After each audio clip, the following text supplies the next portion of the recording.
Narinig mo na ba ang salitang information asymmetry?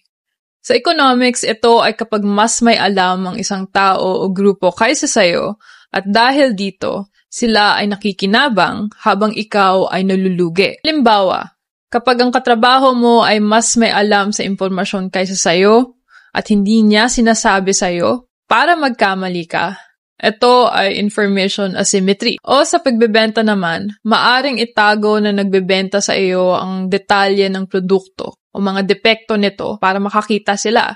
Ito ay information asymmetry. Sa economics, nagre-resulta ang information asymmetry sa maraming bagay. Mga halimbawa nito ay adverse selection, moral hazard, at kalaunan ay isang market failure. Pero ang information asymmetry ay hindi lang tungkol sa merkado, kundi ito rin ay tungkol sa kapangyarihan o power, lalo na pagdating sa politika kapag ang mga mamamayan ay kulang ang impormasyon na binibigay sa kanila o pagkaalam nila tungkol sa mga batas, polisiya o kalakaran ng ekonomiya na tinitirhan nilang bansa.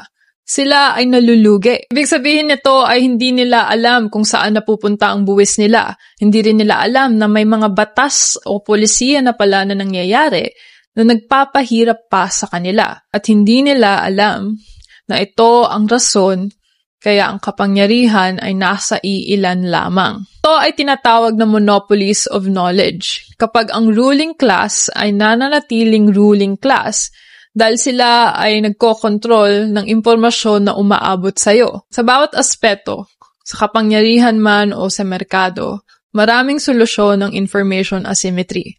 Pero ang pinakauna, ang pinakapwedeng gawin natin ngayon, ay alamin na nangyayari ito. Sabi nga ni Dostoevsky, the best way to keep a prisoner from escaping is to make sure that he never knows he's in prison.